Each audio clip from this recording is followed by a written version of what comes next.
Hello and welcome to Achievers Hive dear learners. अब normal behaviour and psychological disorders की इस series में आज जिस डिसऑर्डर के बारे में हम बात करेंगे वो है डिसोसिएटिव डिसऑर्डर्स। और डिसोसिएटिव डिसऑर्डर्स के अंदर अब तक आप अमनेजिया और फ्यूग को पढ़ चुके हैं, जिसको डिसोसिएटिव अमनेजिया और डिसोसिएटिव फ्यूग कहा जाता है।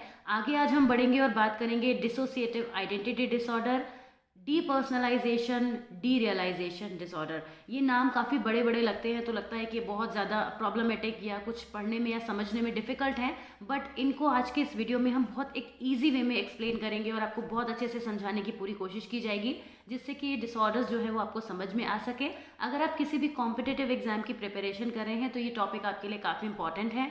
अगर आप क्लास 12 सीबीएसई बोर्ड से हैं, एनसीईआरटी के सिलेबस को फॉलो कर रहे हैं, तो भी ये नोट्स आपके बहुत ज़्यादा काम के हैं। इन नोट्स को आप हमारे टेलीग्राम चैनल से रिसीव कर सकते हैं। आज की क्लास हम स्टार्ट करते हैं और I would like to let you know कि ये हमारे कुछ सोशल मीडिया हैंडल्स हैं जिन पर आप हमसे कनेक्ट हो सकते हैं। टेलीग्राम चैनल से इस कंटेंट को आप रिसीव कर सकते हैं। इंस्टाग्राम पे हमें फॉलो कर सकते हैं। There are lot of updates for you. हमारे चैनल को आप सब्सक्राइब करना ना भूलें।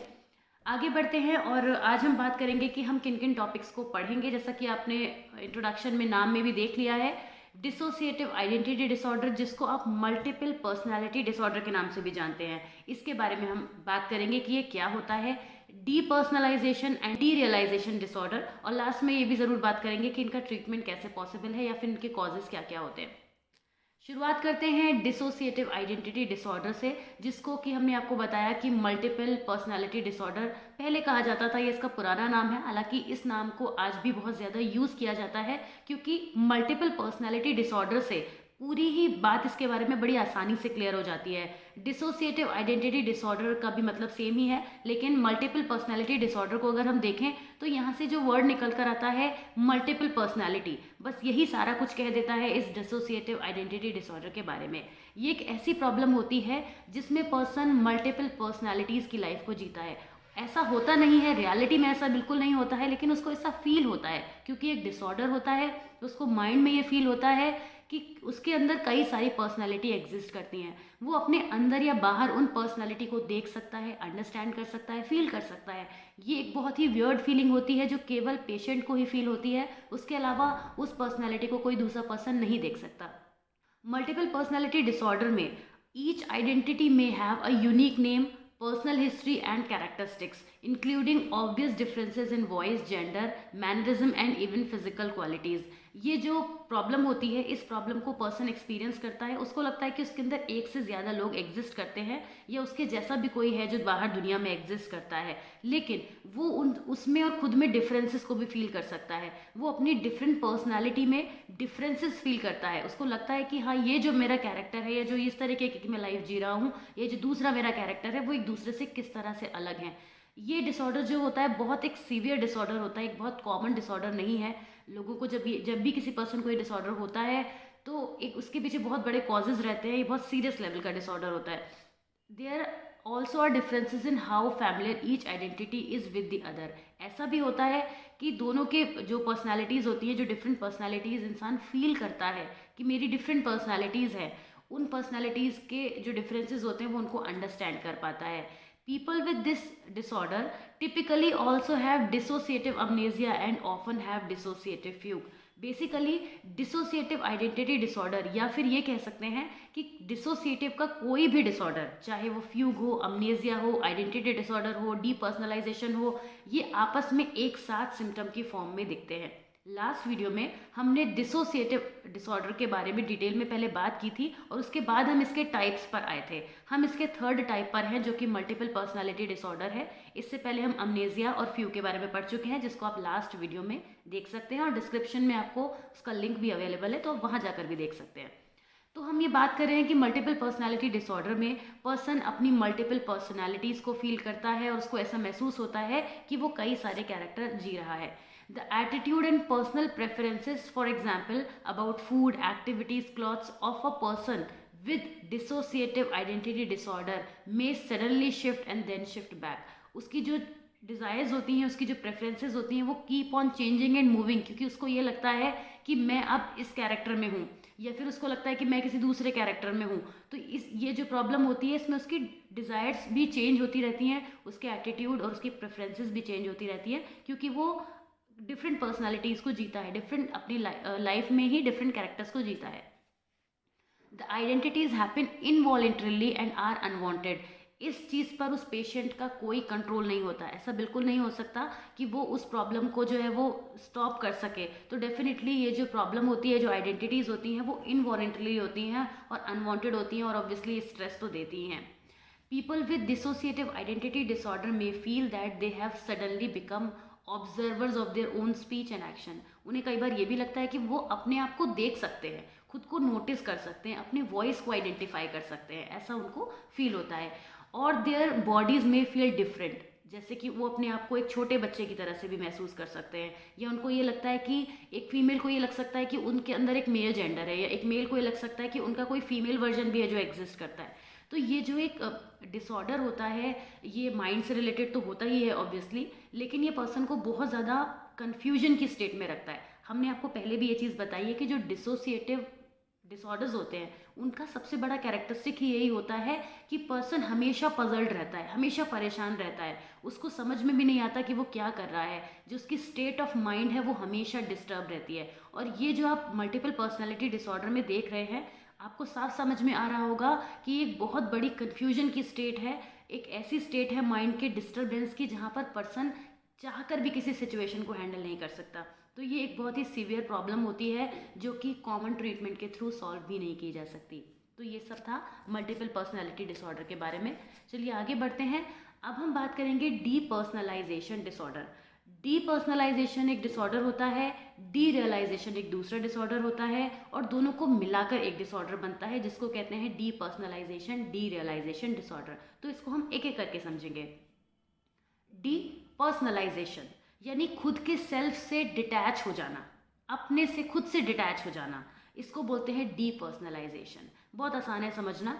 डीपर्सनलाइजेशन डिसऑर्डर जब पर्सन को होता है तो वो खुद से डिटैचमेंट फील करता है, उसको अपनी फीलिंग्स, अपनी बॉडी, अपनी फिजिकल अपीयरेंस, सबसे डिटैचमेंट फील होता है। ये भी एक ऐसी अगेन डिसोसिएटिव प्रॉब्लम होती है जिसमें माइंड से जो है वो पर्सन बहुत ज़्यादा पजल्ड रहता है, वो समझ नहीं पाता कि जो भी चीज़ें वो हो रही हैं या कर रहा है वो क्या हो रही हैं। उसको हमेशा एक अनरियलिटी की फीलिंग लगती रहती है, उसको लगता है कि वो रियल नहीं है, वो खुद को बाहर से देख सकता है, उसको फील होता है कि जैसे वो एक रोबोट है या फिर एक मशीन है जो वर्क कर रही है। तो अपने से डिटैचमेंट उसको फील होता है। इमोशनल लेवल पर पर्सन एकदम नम हो जाता है। डीपर्सनलाइजेशन का एक बहुत बड़ा सिम्टम है कि पर्सन इमोशनली नम फील करता है, क्योंकि खुद से, अपने सेल्फ से ही डिटैचमेंट फील होने का मतलब यही हो गया कि आप अपने इमोशंस को ही फील नहीं कर पा रहे हैं, सबसे पहली बात।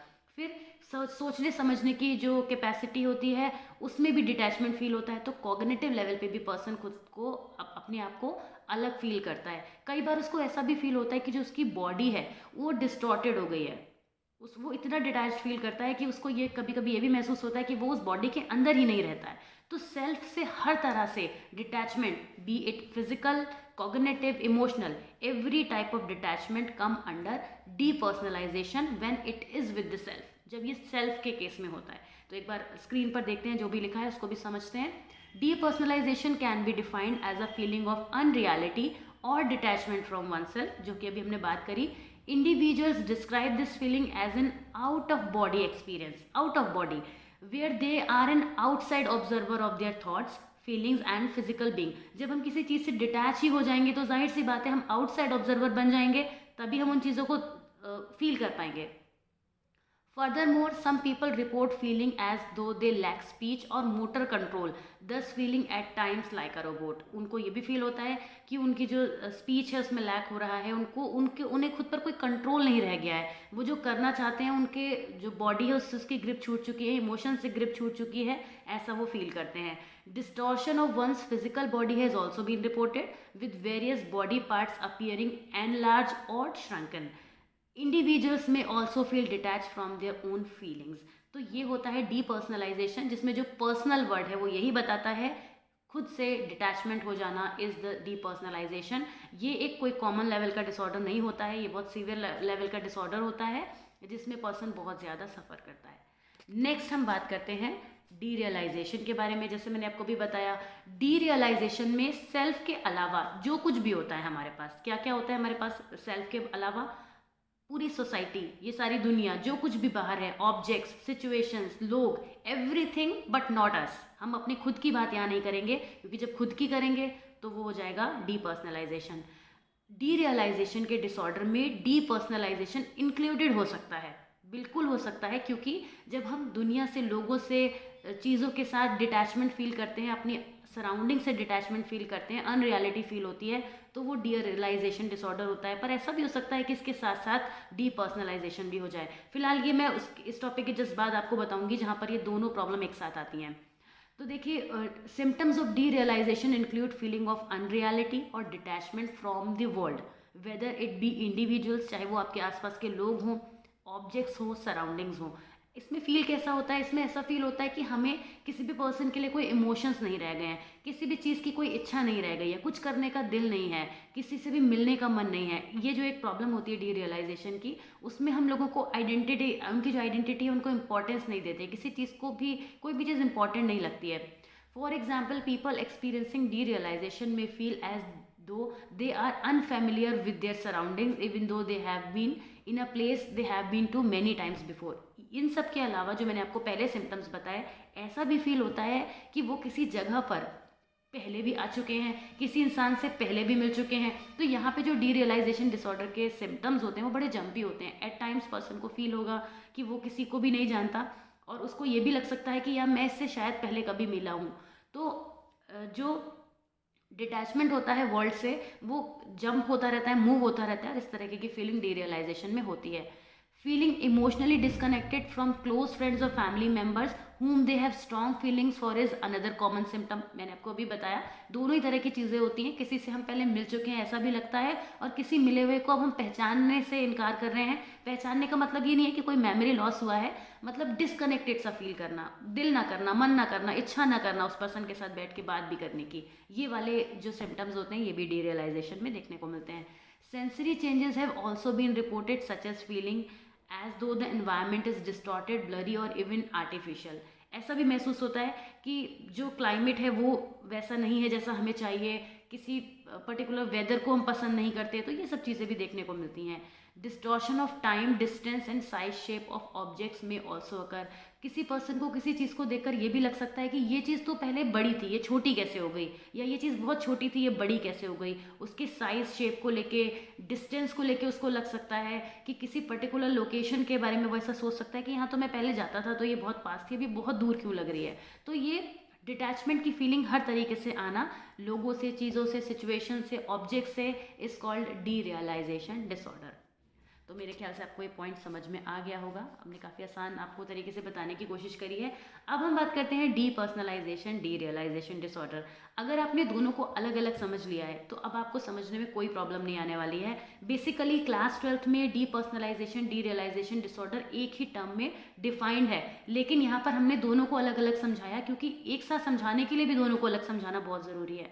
तो देखिए, डीपर्सनलाइजेशन और डीरियलाइजेशन डिसऑर्डर एक साथ तब होता है जब पर्सन इन दोनों के सिम्टम्स को अल्टरनेटिवली फील करता है, या एक साथ भी फील कर सकता है। दोनों चीज़ें एक साथ भी हो सकती हैं। जब मैं आपको डीरियलाइजेशन डिसऑर्डर समझा रही थी तब मैंने स्टार्टिंग में यही बात बोली थी कि डीरियलाइजेशन के अंदर डीपर्सनलाइजेशन भी साथ में आ सकता है, और जब ये साथ में आते हैं तो ये वाला डिसऑर्डर बन जाते हैं, और जब ये इंडिपेंडेंटली होते हैं तो ये अलग अलग डिसऑर्डर्स के नाम से जाने जाते हैं। जो सबसे ज़्यादा देखा जाता है वो दोनों को साथ में देखा जाता है, क्योंकि कोई भी पर्सन जब इस तरह की सिचुएशन में आता है, वो इमोशनली दुनिया से डिसकनेक्टेड फील करता है, तो वो खुद के लिए भी कुछ फीलिंग डेवलप करेगा। वो इतना ज़्यादा सेल्फ सफिशिएंट उस टाइम पर हो ही नहीं सकता, इमोशनली स्टेबल हो ही नहीं सकता। जो आउटसाइड वर्ल्ड में इतनी सारी प्रॉब्लम को टैकल कर रहा है, वो पर्सनल लेवल पर भी प्रॉब्लम ज़रूर फेस करेगा। यही वजह है कि आपको डीपर्सनलाइजेशन, डीरियलाइजेशन डिसऑर्डर को एक साथ पढ़ाया जाता है। तो चलिए, स्क्रीन पर जो आपके सामने नोट्स में मेंशन है इसको एक बार पढ़ते हैं, क्योंकि ये दोनों की ही समरी है, दोनों का ही कंक्लूजन है। Depersonalisation, derealisation disorder involves an ongoing और एपिसोडिक सेंस ऑफ डिटैचमेंट और being outside yourself, observing your action, feeling, thoughts and self from a distance as though watching a movie. जिस तरह से हम किसी मूवी को वॉच करते हैं ना, ऐसे ही फील होता है कि मैं उस कहानी में एक कैरेक्टर की तरह जी रहा हूँ, इस तरह के का जो सेंस होता है, खुद से अलग हो जाना कि मेरी बॉडी से मेरी सोल चली गई है और वो किसी और पर्सन के अंदर जाके एग्जिस्ट कर रही है और वो इंसान ऐसा कैरेक्टर जी रहा है, लेकिन वो मैं हूँ, वो कोई वो दूसरा पर्सन नहीं है, वो मैं हूँ। इस तरह की फीलिंग आती है। Other people and thing around you may feel detached and foggy और ड्रीम लाइक। जो आसपास होने वाली चीज़ें हैं या तो उसमें ड्रीम लाइक स्टेट रहेगी, या पर्सन कंफ्यूज रहेगा कि ये हो क्या रहा है, ये चल क्या रहा है, उसको समझ में नहीं आएगा। उसको ऐसा लगेगा कि टाइम स्लो डाउन हो गया है या फिर स्पीड अप हो गया है। एंड द वर्ल्ड में सीम अनरियल यानी डी रियलाइजेशन को भी वो फील कर सकता है।